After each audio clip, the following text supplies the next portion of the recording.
mumpung sembar kalangane mumpung padang rembulane ya surah nek wayangan kali Jati Mayung Sari tekan Benowo wayang demi menungso akeh lah yo nganti saiki tekan Pucuk Gunung dhewe dalane wis aspalan sorbo apik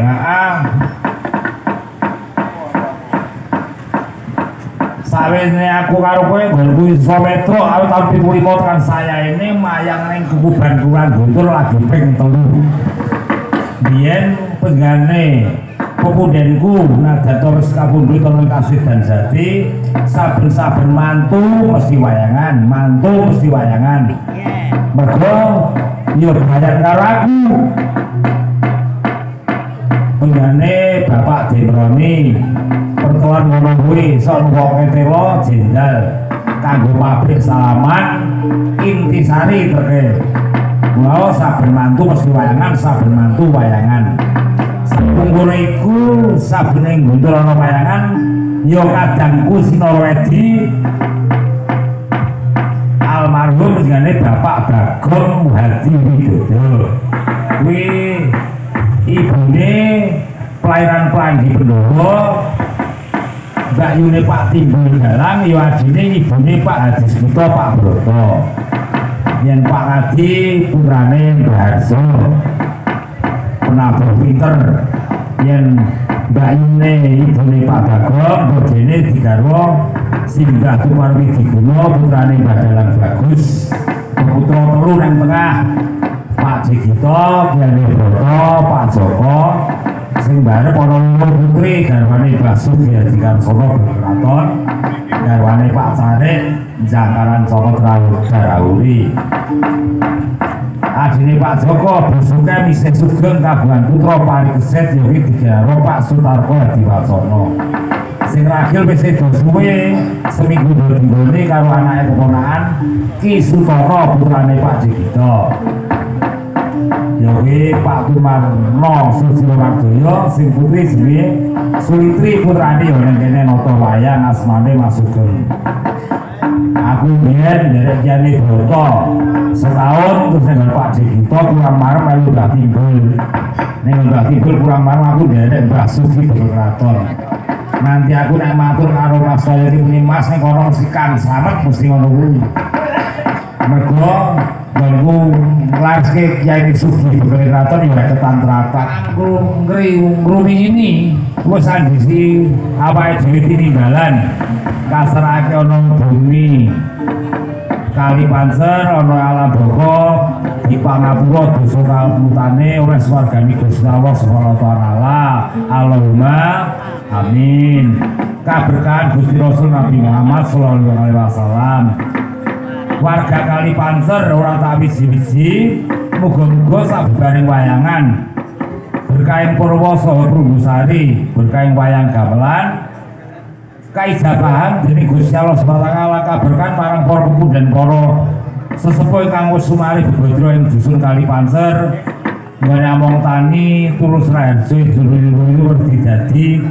ingkang padha ana pawiyatan sekolah mbangun miturut marang pendidikan Bapak Ibu guru ingkang padha gakul iso pura-pura payu akeh badane kang asta kendaraan kadangku putrane Pak Zawair ngarep ketemu bukan kayu ning Kedung Agung iso gangsal lansar weh nek mangun bebayan karo aku Pak Zawair iki biyen sok ngeri karo nggonku wis dadi sedulur ning kene iki saben wayangan sok roko Mas Bagong Hadidodo ning kaludangane wektu iki nimbali anakku aku supaya mayangke awan ya nek iso wong tuwa ki tutur sembur ya nuturi sok wis pinten saiki arep nguwuri wong wis ora iso nyambut gawe nek saora-orane wong tuwa ki sembur adas ibu menawa ngene nyuwun karo Gusti pirangan mandi penuwunge lantaran para kadang mitra warga Kali Panser sayek saiko kapti bandul rompol sayu ukun ayo burunan piro sukupe wayangan dipandigani marang kadangku pendigane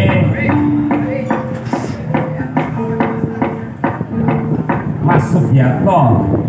ya Pak Urip Sugiyatno wah jenenge wis ngarani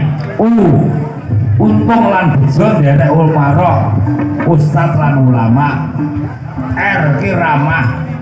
Masur ki ramah grapyak semana semedulur evaluasi badhe rugi ning imane kuat ora golek badan saka masyarakat apa anane dikake dalange sakmene Dik ya ngono wae P kena kanggo patuladan menehi contoh sekolah kodro kawula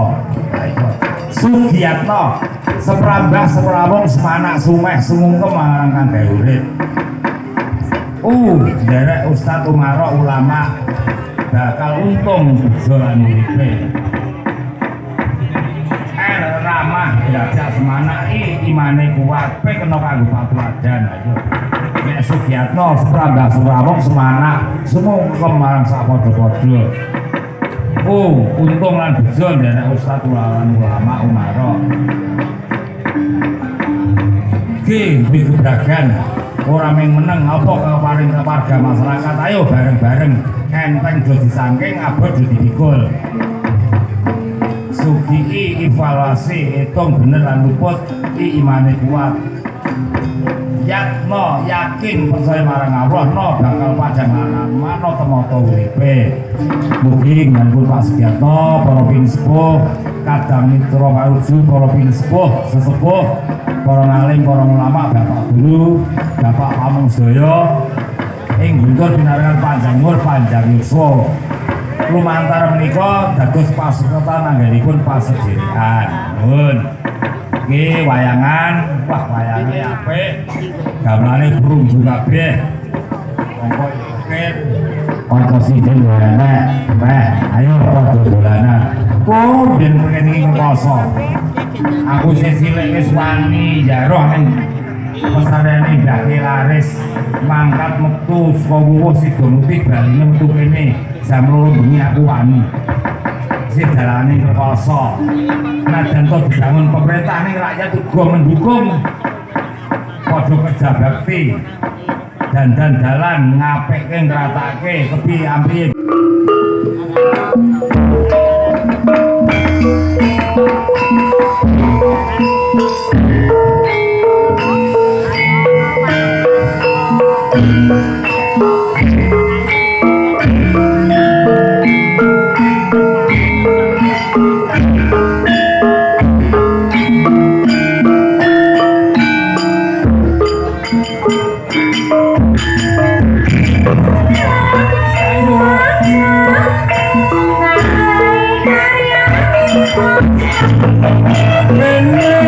Kene